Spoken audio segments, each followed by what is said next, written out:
তো কুলেরন শাকগুলো আমি এক একটা করে তুলে নিচ্ছি। এই যে এক একটা করে আমি পাতা তুলছি।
আমি এবার এই শাকটাকে একটা একটা করে এরকম ভালো করে জলে ধুয়ে নিচ্ছি।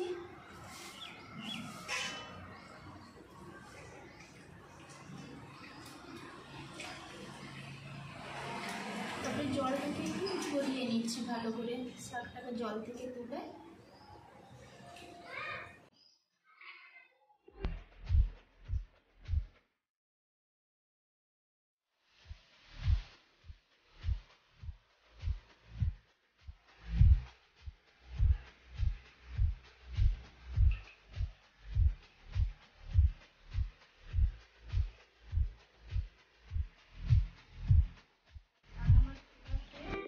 জল ঝরানোর জন্য আমি একটু রেখে দিচ্ছি এটাকে। জলটা ঝরে গেলেই আমি ওটা করবো রেসিপিটা। বন্ধুরা, তোমরা সবাই কেমন আছো? আশা করছি তোমরা সবাই ভালোই আছো। গৌরীমান্না শো থেকে আমি সকলকেই স্বাগত জানাই। তো আজকে আমি আরেকটা রেসিপি নিয়ে এসেছি। কুলেরন শাকেরই পকোড়িটা করব আমি। তো কুলেরন শাক তো খুবই উপকারে লাগে, বিশেষ করে সবাইকার শরীরে কুলেরন শাকটা খেলে হিমোগ্লোবিনের পরিমাণটা খুবই বাড়িয়ে দেয়। তো বাচ্চাদেরকে তো শাক তো অনেক রকমেরই রান্না করে খাওয়ানো হয়। ধরো শাক একটা লটপটি করে খাওয়ানো হয়, কি সেদ্ধ তরকারিতেও দেওয়া যায়, কিন্তু বাচ্চারা তো খেতে বোঝে না। তাই আমি এই রেসিপিটা নিয়ে এসেছি। তো পকোড়ি টাইপের করে দিলে ওদেরকে খুবই ভালো লাগে। তো পকোড়ির জন্য আমি নিয়ে নিচ্ছি বেসন কিছুটা পরিমাণ, এতে দিয়ে দিচ্ছি আমি কালো জিরা একটু, তারপরে একটু দিয়ে দিচ্ছি এটা ধনে গুঁড়া অল্প করে,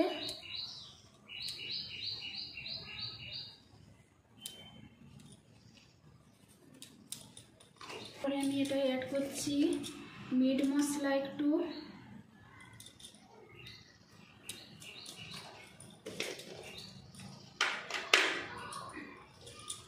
তারপরে দিয়ে দিচ্ছি একটু জিরা গুঁড়া,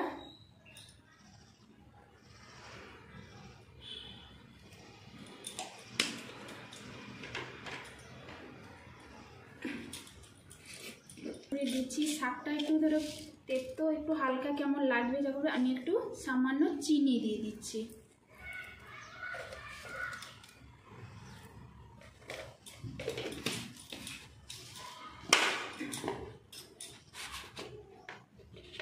দিয়ে দিচ্ছি হলুদ গুঁড়া,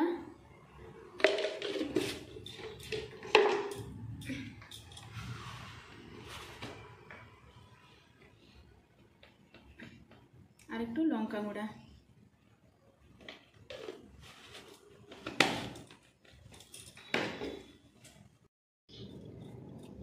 লবণ দিয়ে দিচ্ছি একটু,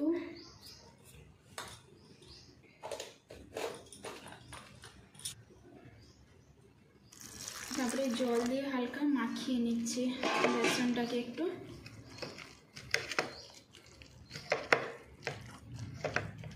বেসন মাখানোটা বেশি পাতলা করবে না, মাখা মাখা টাইপের থাকবে।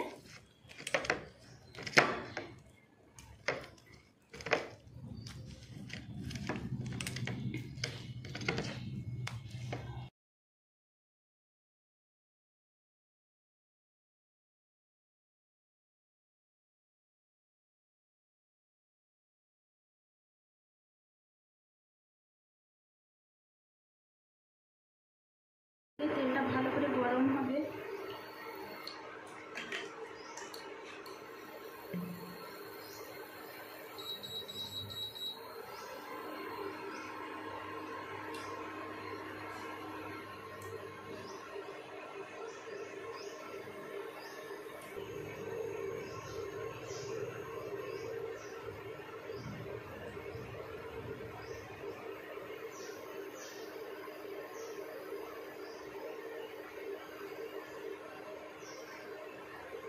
তেলটা এবার আমার গরম হয়ে গেছে, তারপর আমি পাতাটা এরকম জাস্ট ডুবাবো, আমি ছাড়বো। দেখুন আমি কেমন ছাড়ছি, পুরো ভালো করে ঝেড়ে নেব। এটা বেশি বেসনেরও দরকার নেই, হালকা বেসনেই হবে।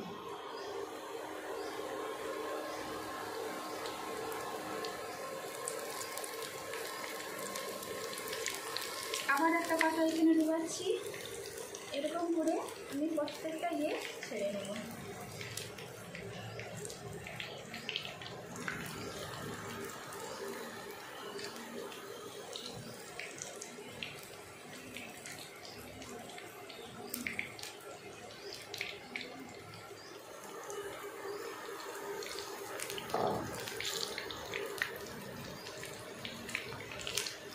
এরকম করে পাল্টে দেবো আমি একটা করে এটা।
সব আমি এক একটা করে তুলে নিচ্ছি আমি।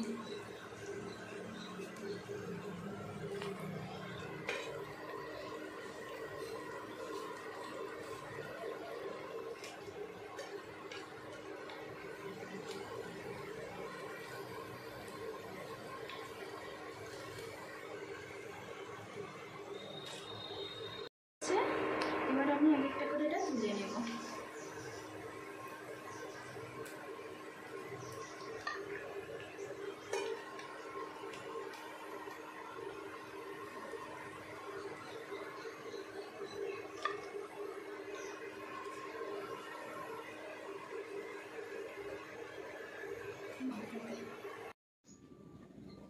এবার আমার রেসিপিটা কমপ্লিট হয়ে গেল।